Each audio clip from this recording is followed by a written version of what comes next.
need money, this a triple threat. Really started with nothing, had to manifest. If you don't know your worth, they gon' give you less.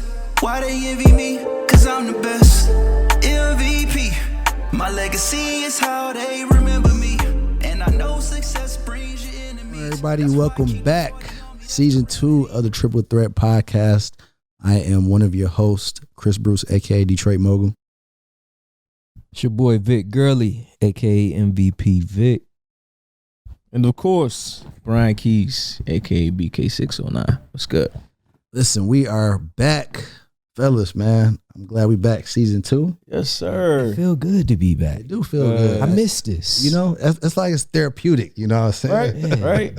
Yeah. Yeah. So, a lot of stuff happened in 2021. Facts. I think it's time to talk about some of these different things that happened. Mm-hmm.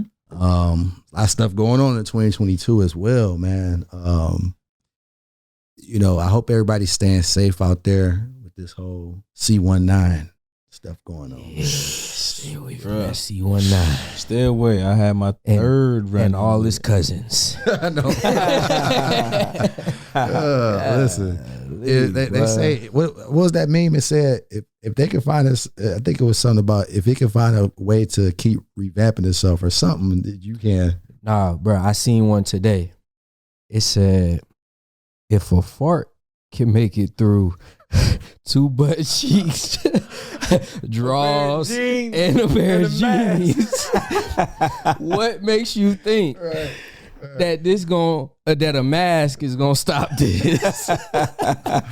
Oh man, Bro, I thought about it. I said, man, that make a whole lot of sense. A lot of sense, man. So y'all stay safe. I mean, at the end of the day, it's flu season, man. So listen, stay safe out there. But at the end of the day, this ain't going nowhere. Yeah, it's a new strand. Every month. Adapt and overcome. Did y'all have it? Did it hit y'all? Definitely. Yeah, bro. I have never had a positive test. So I don't know. I mean, maybe I didn't have symptoms, but I have never had any confirmation that I have. I definitely had the symptoms for sure. That's I had it. I don't even want listen. I had it 3 times. Dang. And I got the vaccination. 3 times, crazy. Man. Hey, we might need to put the little window, barriers on over there. 3 times. But I will say this last time I was only down for a day. For a day. At the beginning, it just started off like a bad cough. And then I want to say later on that night, it went from 0 to 100 real quick. It went from cough to chills, the headache, the body ache. Yeah, that body ache ain't just play with, man. But the next day I woke up like nothing happened. I was straight. So what y'all think is in store for the future with all this going on? Like when it come to business, like when it come to, you got to think about the people that used to going to work. It's a lot of people that's not working. It's so many job openings right now. Yeah. So what y'all foresee in the future with this going on? I mean, I think it's going to be a lot of telework. But at the end of the day, I think telework makes a lot of sense anyway. Mm-hmm. It saves money. You got all these corporations and, government agencies who spend so much money leasing buildings just for people to come in and do the same shit that they're going to do at home. Fact. People still going to come to work and bullshit, sit around, take 10 breaks, and that's their biggest concern is they're like, oh, your productivity.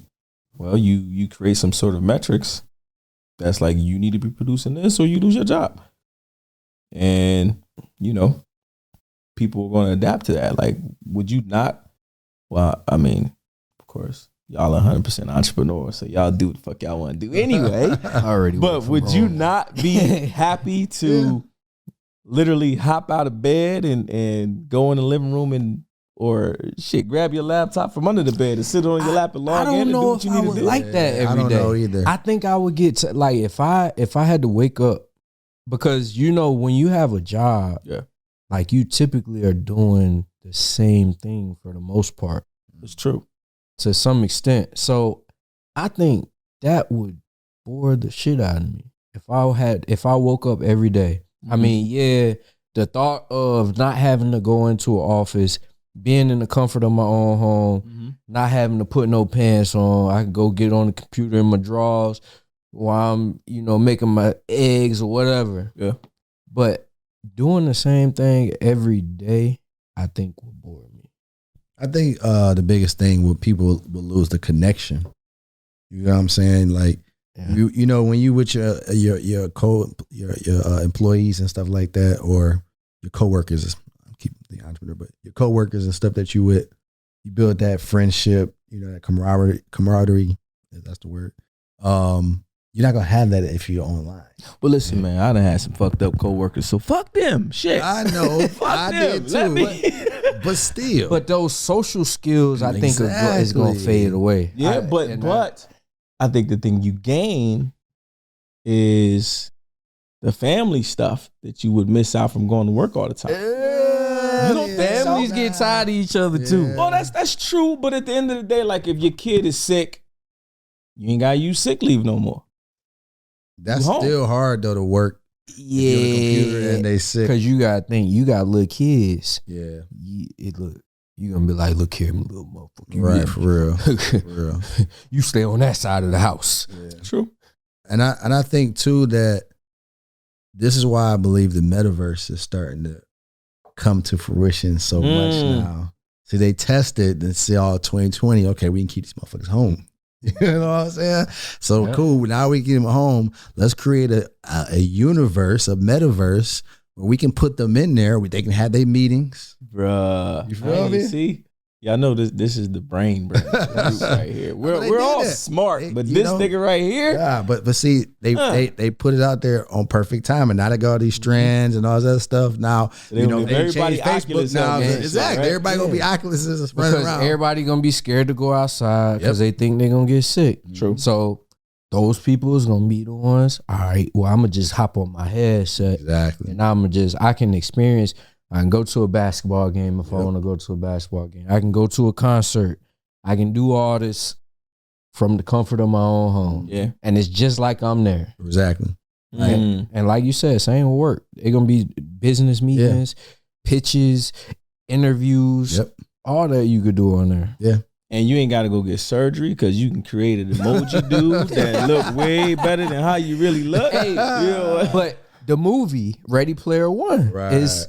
That's what this is. Like, if you think about it, in that movie, the world was like the real world was messed up. Mm-hmm. Like it was shitty. Mm-hmm. But when people put on them headsets and entered that metaverse, everything was great. Yeah, like Instagram.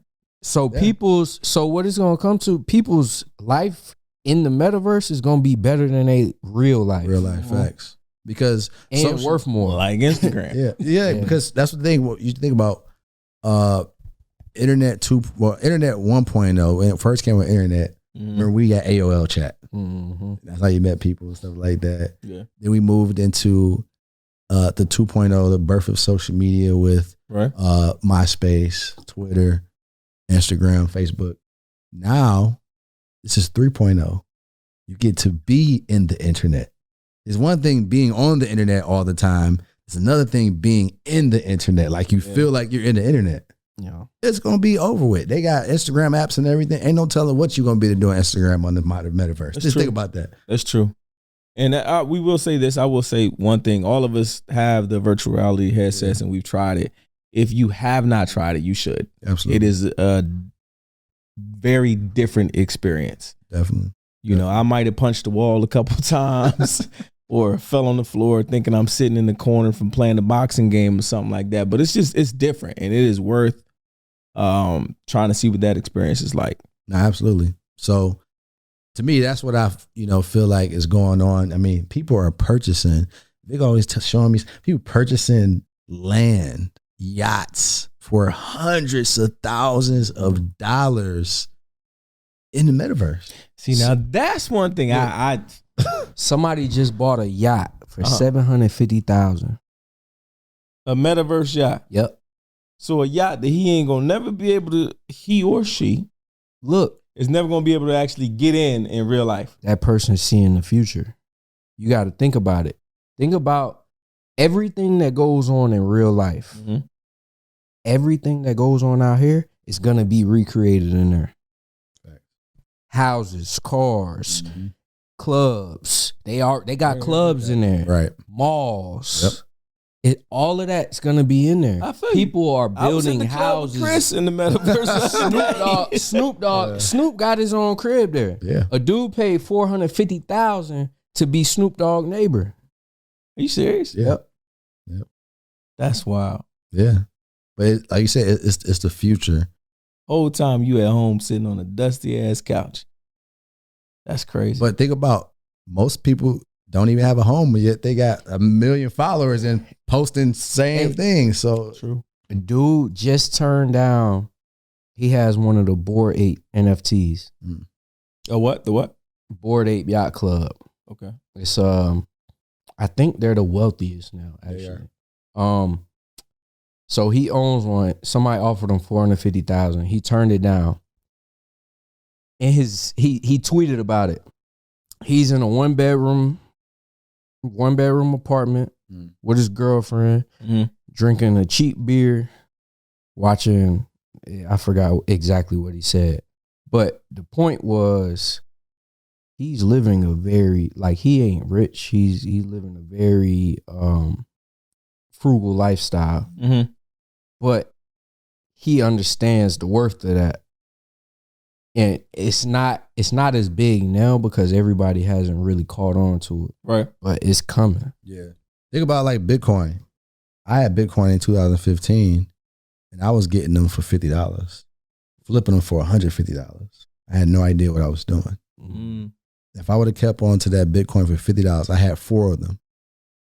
Each Bitcoin is worth what, 40, 50,000? Yeah. You know what I'm saying? Yeah. A dude from back home, same thing. He bought Bitcoin back in the day, and he when he held on to it, he preached to it, everybody about it, nobody listened.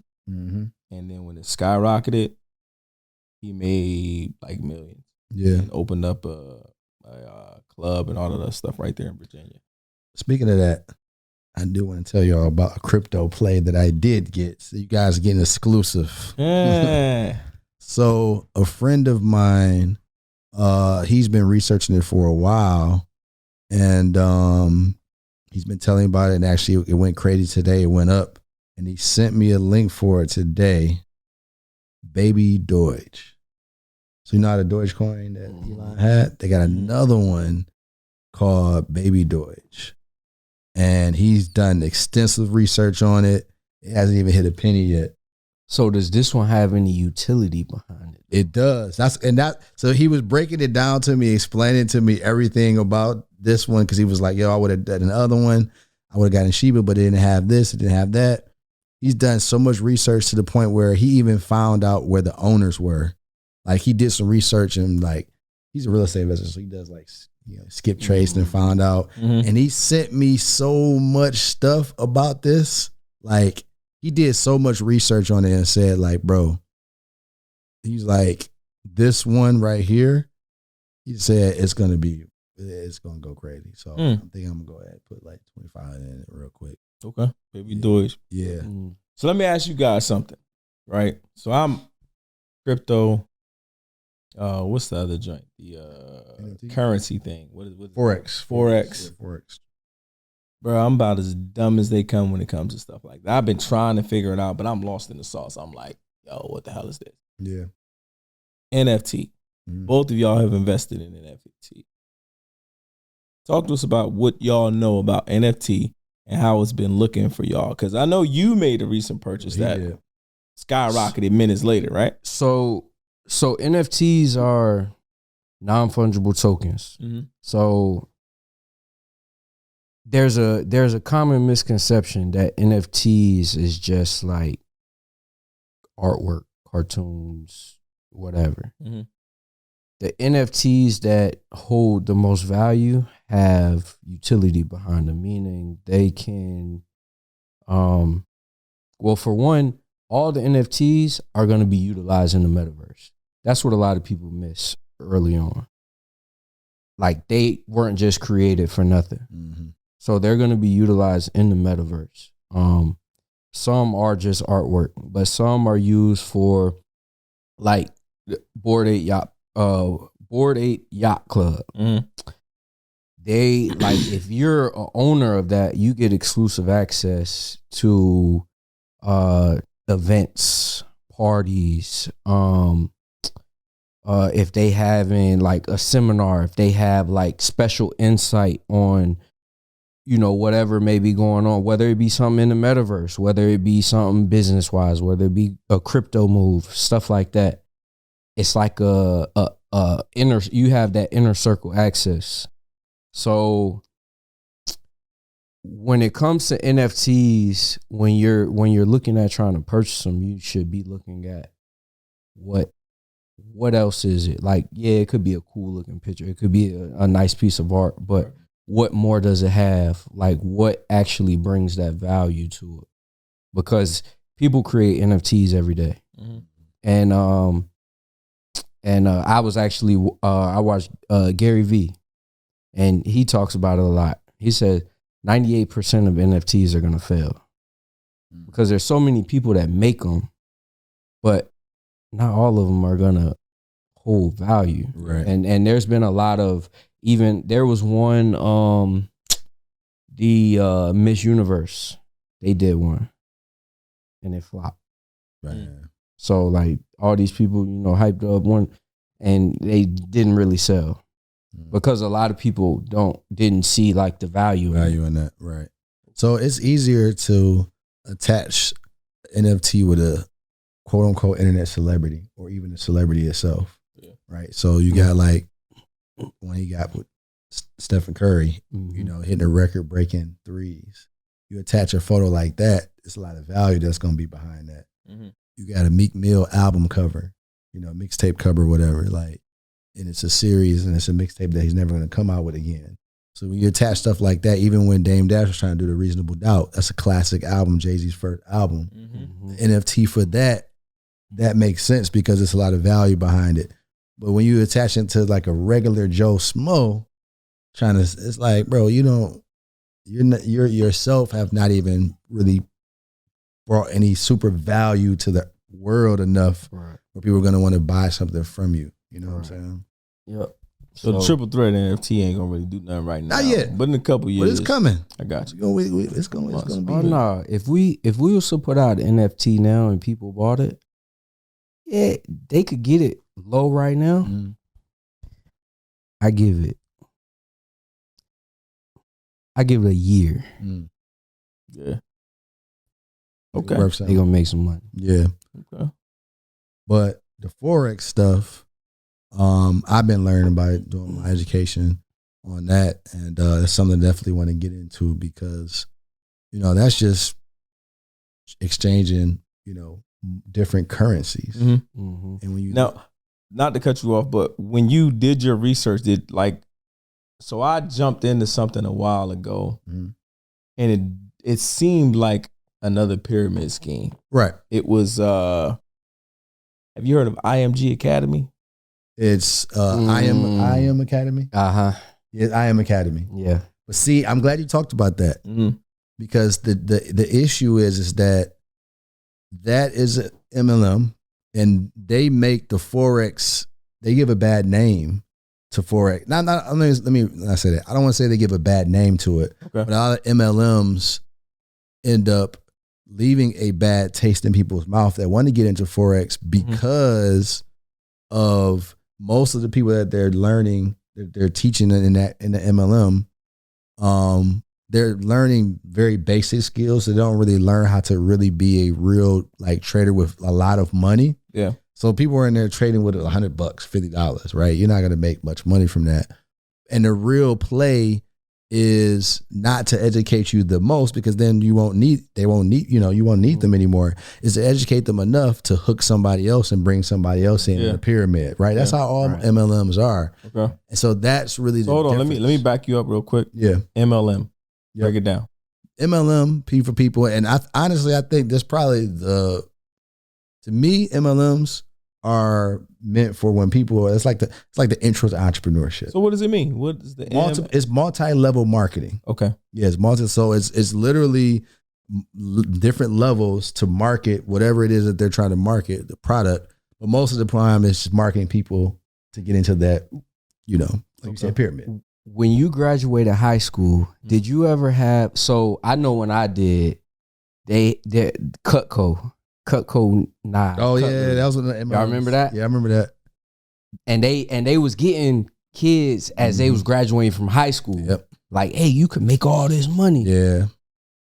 That was when I was first introduced to it. Guess which one I was? It was the timeshare thing. Yeah. Yeah. Was that an MLM behind it? Well, for me, I mean, not really. Like I've lived all over because military shit with my stepfather, Right. but it was in the Newport News area, so it was like where Busch Gardens and all that other stuff is. So, my first intro to MLM, prepaid legal. Really, prepaid legal. You got the credit repair. It's all types of. You get a will. One of them that people don't want to talk about is an MLM, but it's an MLM. What's the health thing? I know exactly. All the women are in it. Milkshakes and all that. that. Yeah. All the women are in that. Oh, man. What is that? I can see it, but I can't think of it right now. Definitely a lot of people are in that. Oh, damn, that's crazy. Yeah, didn't I tell you tequila? You know what? No, listen.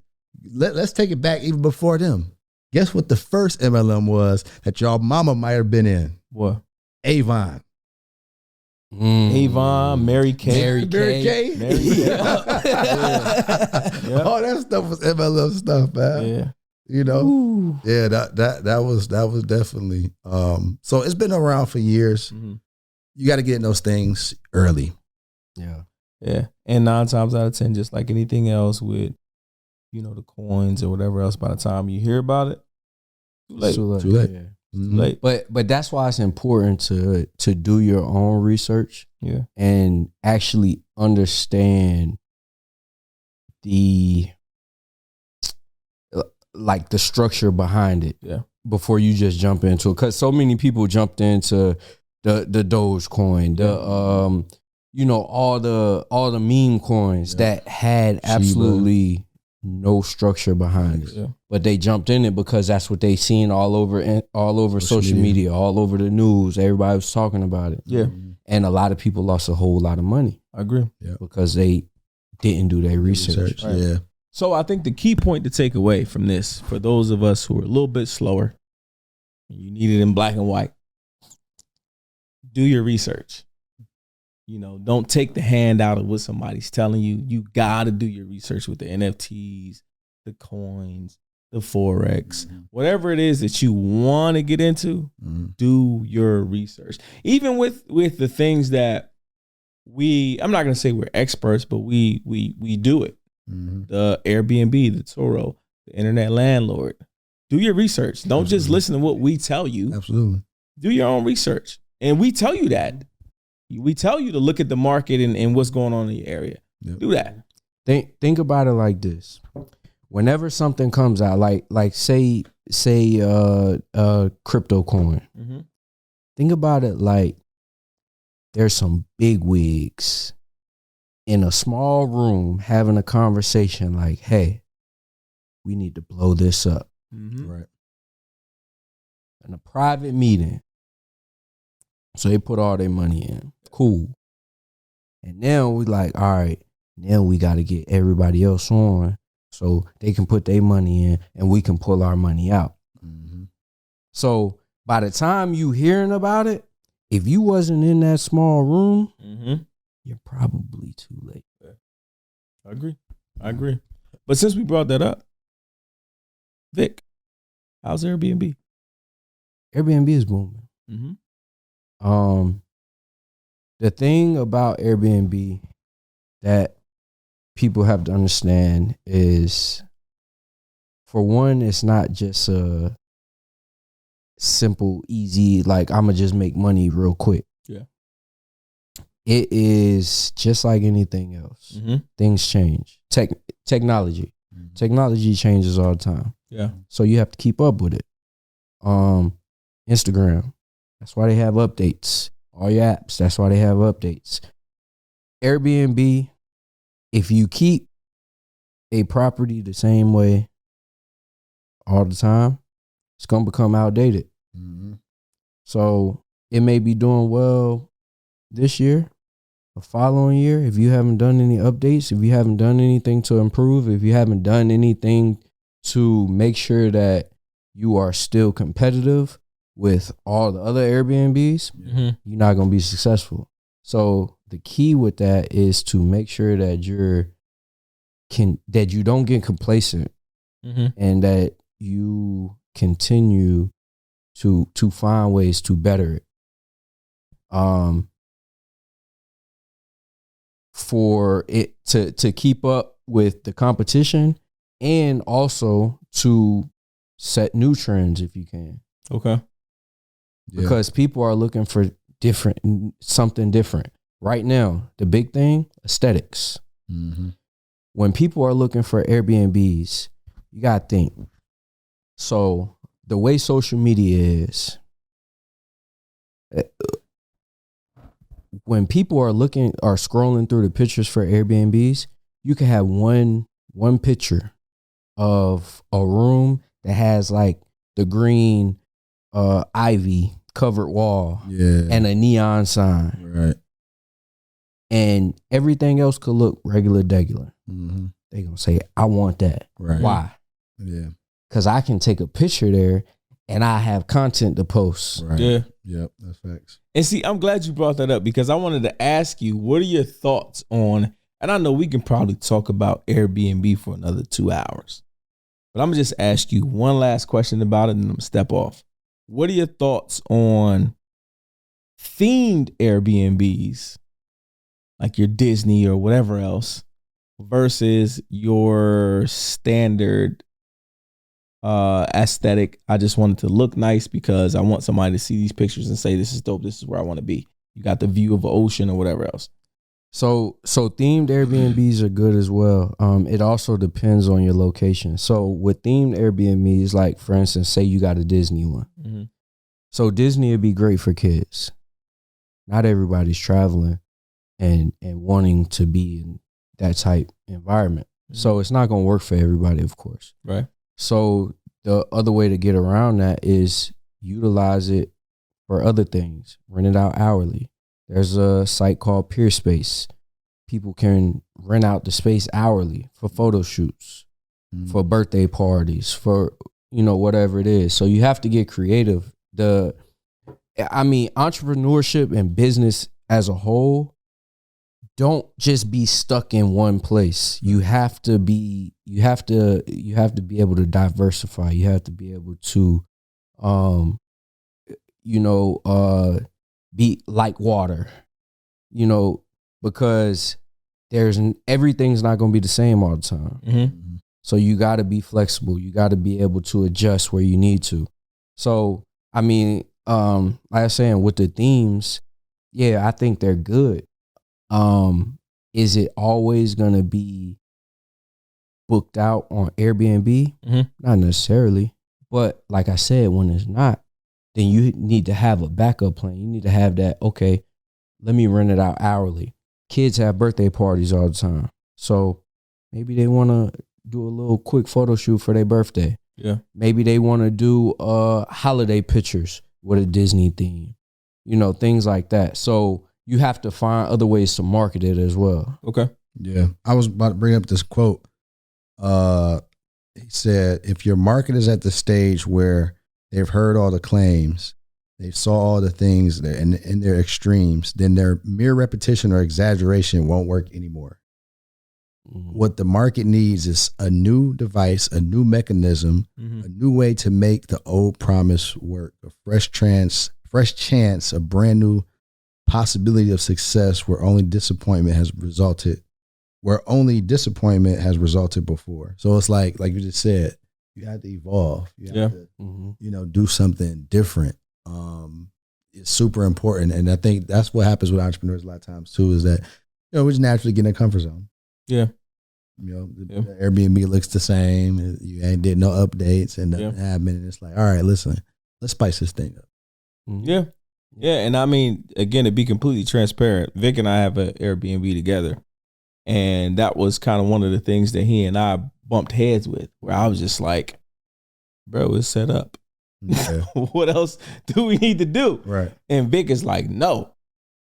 Do you do your research? We got to evolve. You know what I'm saying? And it's, you know, at the end of the day, the growing pains of business, you know, and again, complacency where you're like, but it's making money. So why, or it's doing this. Yeah. So why would I change it? And then you have somebody that is thinking further down the road. Right. Where it's just like, okay, do your research. This is what we have. But if you look around, this is what somebody else has.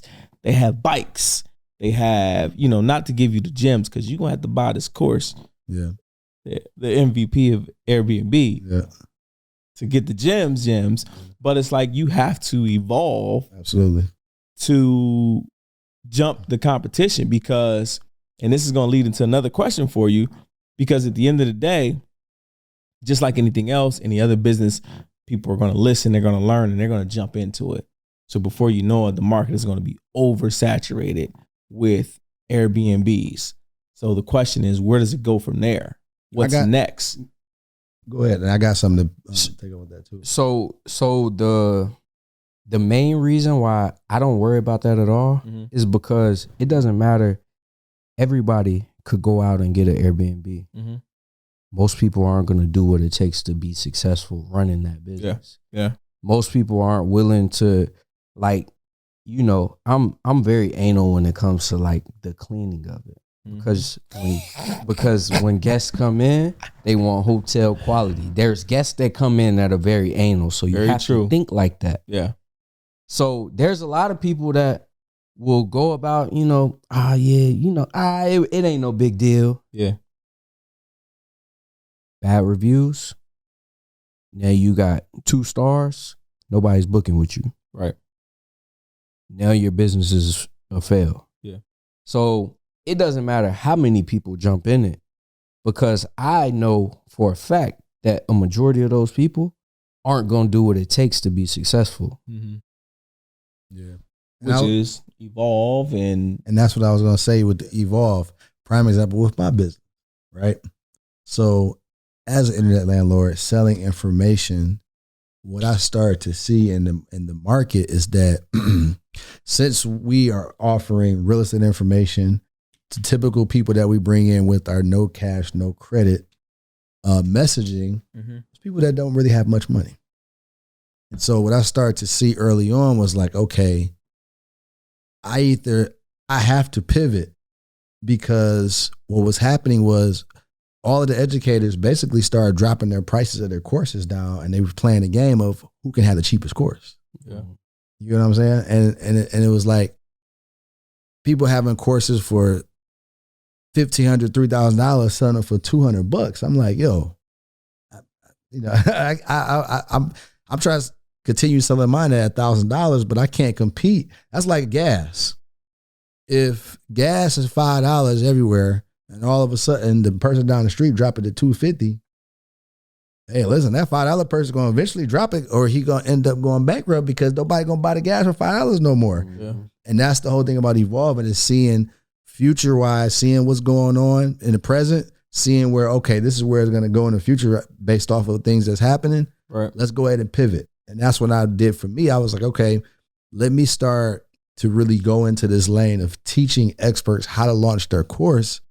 Because one, I'm dealing with a clientele that actually is not,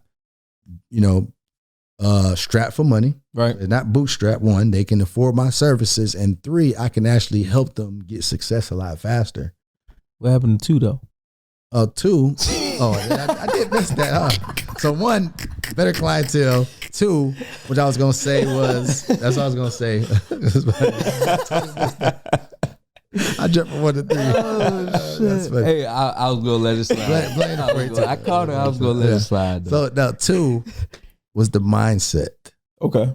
Yeah, the 2 is the because I find myself sometimes working with somebody that's a new entrepreneur. Yeah. I have to put so much effort in teaching them the mindset work that has to transform them they can actually feel like they can do it and everything else. Yeah. And so that's the difference, is like, that's why working with a clientele for me has been better, more profitable, and it's been more fun to work with them. Not saying I don't like, I'm still going to teach real estate, right? But it's just like I had to pivot. So with that said, let me ask you this question. So, I mean, of course, now we're in 2022, and what was the last time we recorded or dropped the episode? Was what, December, November timeframe? November. Right, November was last time we recorded. But when was our last? Like December or something. It was first week of December. Okay, so how's the business going for you since then? And what I will say, I'm gonna give you, what is it, your flowers, your roses, or whatever else it's called now, because I have a couple friends who have purchased things from you, and the one thing that they always say is, "Yo, bro, he's so humble. He's not the type of person that just sells you something and walks away. He sells you something and comes back and sees what the hell you're doing with what he sold you, and checks your status, and like, he answers the phone, he talks to you about it, and he's pushing you to move forward with what the tools that he gave you." Prime example would be my homeboy Red. Well, I call him Red, but y'all know him as Marcus. Marcus Young. His IG was it Marcus Young Realty. Yeah. So him, he purchased the course from you, and he said, "Bro, Chris is on my ass." Like, he said, "Bro, I'm like taking my time with it, but he's always hitting me up like, so where we at with this? Where we at with that? Where we at with this?" Whereas a lot of people who selling your product, once they make their money, they're like, "Psh, I made my money. Whatever you do with it from this point, I don't care." You actually fucking care. Excuse my language, but you care. You know, I think. And again, I'm not just saying this because you're my friend, or, some people be like, "Oh yeah, he's riding." Nah, I'm being real. Like, you actually want to see people win. A lot of people will say that and don't really mean that. They want to be the alpha male in the group. They want to be the top dog where their friends are looking up to them. You really want to see everybody you help come to the level that you're at. So talk about that for me. Yeah, man. I got that from I really got that characteristic from my pops, but outside of that, the principle that I learned is from Jay-Z, Dame Dash. They said, "Yo, first off, if your crew is rugged, if everybody got it, you know what I'm saying, you could be each other's crutches if somebody fall." You know what I mean? And so that's always been my mentality, is that I don't need to be I want somebody to look at the crew and they don't know who the top dog. They're like, shoot, I don't look like all of them are. And in business, my name is everything. So for me, is that if somebody purchases something from me, I want to give them the experience. More importantly, I want to give them the transformation that they paid me for. So, which is most of the time them making money. And so that's my whole thing, is like, I don't have bad reviews on the internet. My name has been pretty much clean because I do good business. That's everything. That's all you have at the end of the day is, you know what I'm saying, your name. And once you mess that up, you're over with, especially the internet. You know what I'm saying? So that's the reason why I'm like that, is like, yo, like, I don't do this because just for money. Like you said, some people do it and they just move on, and that's fine. And maybe at a point where you get to 50 million, 100 million, you don't really care that much. I never made that much money, so I don't know, but for me, I still like to get people results, man. That's dope. Yeah. Even like you said, you mentioned Jay-Z. I think we was having a conversation. Like the trio, Jay-Z, Kanye, Rihanna, all billionaires. And I think that's something that a lot of people don't really recognize or really understand, like, the significance of it.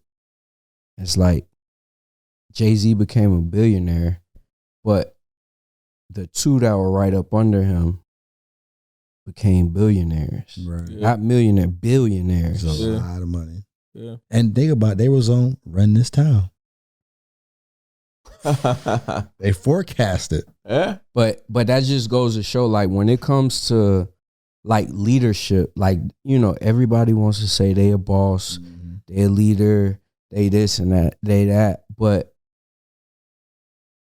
in my, like, a real leader is somebody who is going to put somebody else in position. Absolutely. And like you said, the example with Jay-Z is, you know, some people, you know, there's always going to be critics. Mm-hmm. But if you look at what he's done, the things that he does behind the scenes, you can't argue with that. You can't. Yeah. You can't. He put a lot of people in a position. Yeah. Like, how many people can say they created billionaire or 2 billionaires? Yeah. And I will say that the one positive thing, or the biggest big up that I've heard from people in regards to listening to our podcast, is that they love the fact that we are putting people on the things that I'm not going to say they never would have known about, but they feel like they can talk to us about it. Right. You know, for example, Toro, you know, yeah, we sell courses and stuff like that, but I'm also the type of person that if somebody reaches out to me and asks me a question, I'm not going to be like, oh yeah, you got to buy my course to get the answer to that. I'll talk to you. I'll respond to your message and say, all right, cool. What do you want to know? Here's the information. Because at the end of the day, just like you, I want to see everybody eat. I want to see everybody have multiple streams of income. Yeah. I'm not in competition with anybody but me. I just want to be a better me. You know what I'm saying? So at the end of the day, it's like, if I have that information, and now granted, I do have a life. Yeah. We all have lives. We all are busy with the different things that we know and the different things that we're trying to know. So no, we're not necessarily 100% accessible, but if I have the opportunity to respond to whatever question you're asking me, because I've had plenty of people hit me up about Airbnb, and I'm like, I'm not the expert. I've learned from one of the greatest. You know, if you want to know everything, holler at that nigga. Mm-hmm. I can tell you what I know, but he can really tell you what you really need to know. Right. You know what I'm saying? But the point I'm trying to make is that we're not the type of people who are going to harbor information. Right. And no stingy energy. No stingy energy. Right. We don't have stingy energy. We're not like, yo, I want to be at the top of the chain, looking down on every. Nah, I want everybody to rise. I want everybody to be successful. Mm-hmm. That's how we all. You know, now at the end of the day, I may not have time to give you that energy. Right. But if I do, I'm going to respond to your message. And, you know, if I'm chilling, all right, cool. Hey, what you want to know? Mm-hmm. You know, I've had people, friends, even people I don't know that just follow our podcast, send me messages, and I'm like, oh, all right, what you want to do? Okay, so here's what you need to know. Here's what you need to think about. Here's what you need to consider. You need to do your research. You need to look at this. You need to look at that. Yeah. Because Turo is a ever-changing industry right now. Mm-hmm. Everybody's looking at it as the same thing with Airbnb. They're looking at it as, oh, let me jump into that. And it is easy to jump into Turo. Just buy a car, pop it on there, or use the car you have. Yep. But, you know, again, you still have to do your research. You still gotta, you know, like I'll give you my update on Turo since what, November? Yeah. Since November, I sold a car. I sold a Jeep. Made a profit. You did too, right? You made a profit, right? Made a profit, because what a lot of you may not know is that the used car industry is very short. Yes. So they are offering all cars. Yeah. A lot of money for used cars. But I sold a Jeep. I sold a Jeep because the Turo market became oversaturated with Jeeps. Mm-hmm. You know, and again, this is the Jeep point. Still making money though. Right, but you got the Gladiator. I just had a basic black Jeep with black interior. Yeah. But at the end of the day, it's all about evolving and learning. So, you know, if you see something is failing, or not necessarily failing, but not doing what you wanted to do, right, you figure out a way to make it better. I got rid of it. And then I adjusted other things with the other cars I have. And you know, everything else is still successful. It's still making money. You know, but it's again, just like anything else, evolve. learn, make it happen. You know, a lot of people will, like, what you may not know is, I'll give y'all a gem. The slow months in Florida is what is it? September to November? Yep. Because November, September, October. September, October, Yeah. 2 months. Yeah. Those are the slow months. So if you have a type of business like Turo or Airbnb where you're expecting people to come in and rent, you gotta think about this. You got kids that are going to school. So you're gonna see your influx from, you're gonna see your Thanksgiving influx where you're gonna have people coming down that's trying to rent. They want to rent houses, they want to rent cars. Same thing with Christmas and New Year's. They want to rent houses, they want to rent cars. Or the Christmas break, the New Year's break, the spring break. The spring break is probably where you're going to see your highest influx. I ain't gonna lie though, my biggest month to date, Mhm. I got started in April. Mhm. My biggest month was this last month, December. Yeah. Really? December was the most money I made in Toro. December. My biggest month was March. Mm. Yeah, my biggest was December. Yeah. My biggest December was nice. It was nice. December, it was booming. But March was crazy I'm gonna see how because it my was March spring goes. break. You got everybody trying to come down here. You got people that want to flex, so they want to rent the I-8. You know what I'm saying? They want to, have a car. They're coming down here trying to show out. Mm-hmm. Makes sense. So The people want to know numbers. I mean, let's talk about numbers, man. Let's pull receipts out, man. yo, I my got receipts. March numbers was crazy. I got receipts. Nah, Let me see what Like I March said, was looking at. on Turo, Mm-hmm. my biggest month last month in December, Uh-huh. I did 90. Hold on, let me pull it. Let me see. Let me make sure. I got to put the reimbursements in there. Okay, so I did 8,800 for the month of December, my biggest month. November was my second biggest month. Really? Yeah. Damn, why is it only All showing right. me? It's only showing me So Airbnb, December 2021, 18,581. That's Airbnb. You can't make that at a I got- rental. I got Verbo too. Oh, okay. So my biggest month was April. Oh, so it was April. Okay. Yeah. And mind you, I only had one car on Turo. Dang. My April numbers, $4,000. One car. That's real good. That's why I bought the I8. Mm-hmm. You showed me. Yeah. The I8 definitely been booming. So yeah, definitely the September, October months for a lot of, that's not even just Florida, just period, because of everything that's going on. So that's another thing too, guys, is just making sure everybody, like you said, evolving, but also preparing for the slow month. So before we end this, real quick, we ain't gotta say two.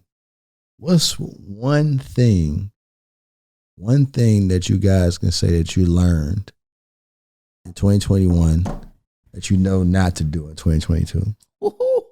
Yeah.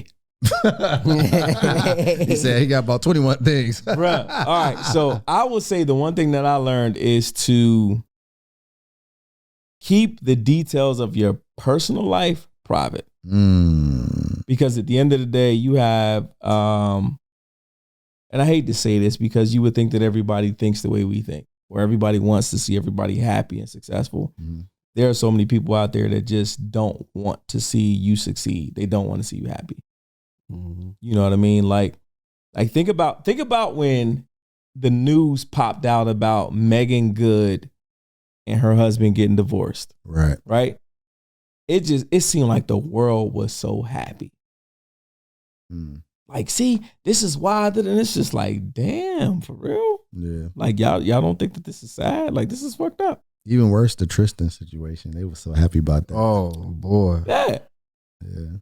So I'll say this: my life update. 2021 was crazy. It's a roller coaster. It had its ups, it had its downs.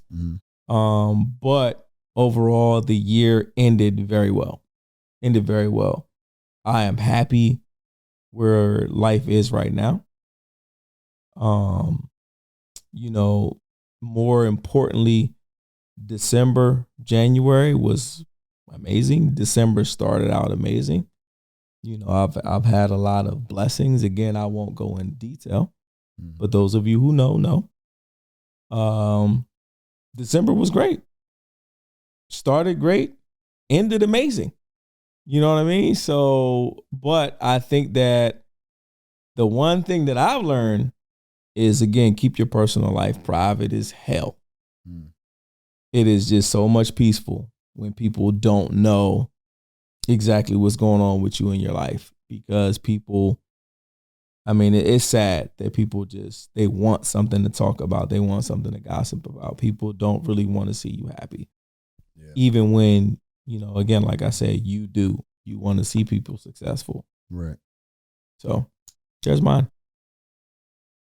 All right. For me, the biggest thing I would say is when you have a vision, focus on that vision. If you believe in it, do what it takes to get there. Not everybody is going to fit in to your vision. It may be people that you want to bring along. Everybody can't go. There may be people that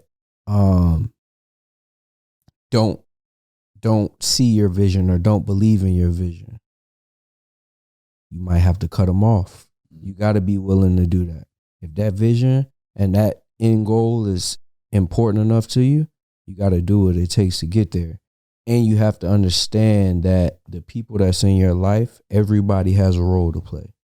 And you need to understand that each person should have a role and should be playing that role to help contribute to you getting to your vision. So I think that's the biggest thing is to not let anybody deter you. If it's something that you believe in, do it. So hold on. So as far as lessons, did somebody deter you in 2021? There were distractions. Okay. There were it happens with anything. You try to get you're on a journey, on a road trying to get somewhere. There's always going to be distractions. There's going to be bumps in the road. There's going to be those forks in the road where you got to decide which way you need to go. Yeah. So you just gotta, if you have that vision and you believe in that vision, stick to it. Don't deter from it. I will say the biggest thing that I learned in 2021 is that anything and anyone can switch up on you like a light switch. So beware. Boy, ain't that the truth? So beware. Stay real. Wait, did you say two though? World. He said 2 or 3, right? What did he say, 2? I said one. One thing. Nah, you ain't say 1. I said anything and anyone can switch up on you. I just want to make sure, because earlier you said 3 and you went from 1 to 3, so I want to make sure. Just one, because we've been on it for a while, but that's what I would tell you. Facts. So stay real in this fake world. That's all I can say. So how you deal with that? To stay real in this fake world. My thing is that once I realized that somebody can switch up on you, you assess it, you cut it off, and you move on. Facts. That's it. Everybody's not going to deserve your energy, and we're not giving out energy for free. Not 2022. Hey, agreed. It's expensive. It's expensive. My energy is expensive. I produce millionaires. I produce thousandaires. It's expensive. Facts. Yeah. So, again, we want y'all to stay tuned. Season 2 is going to be better than season 1. Absolutely. We got so many. The goal is to guests. progress. Yeah. We got amazing guests. We got so many female entrepreneurs coming on. We're going to talk again. We're going to talk to y'all about, as we said in season 1, the multiple ways of getting to the bag, to have multiple streams of income. Yep. Look at it. Income. See, that's what tequila do to you. What the fuck is income? You know? What is income? But, you know, I mean, again, like, even the three of us, we all are, I'm going to say experts. We're experts in certain things. Yeah. But I bet you each and every one of us are looking at something else now at this point that we have mastered, whatever, you know, Turo, Airbnb, wholesaling. And we're going to put y'all onto it when we learn it. Because, again, like we said before, we want everybody to eat and gain that financial freedom to do whatever it is that you want to do. Right. So listen, we appreciate y'all tuning in. Again, we got a lot more to come. Stay tuned. A lot of guests. If you like this, watch this on YouTube. Make sure you subscribe. Make sure you drop a comment. Let us know how you like this episode. Tag us also on Instagram. We got all our Instagram handles. I say handles. We got our Instagram handles that will be in the show notes. So make sure you tag us while you're watching this. Triple Threat Podcast 1. Make sure you tag us on Instagram. Absolutely. And I'm signing off. It's your boy Chris Bruce, aka Detroit Mogul. It's your boy Brian Keys, aka BK609. And it's Vic Gurley, aka MVP Vic. And we out. To help wash my pain away. Now I don't make a payment late. New estate got my name on the gate. That's what my granny calling me.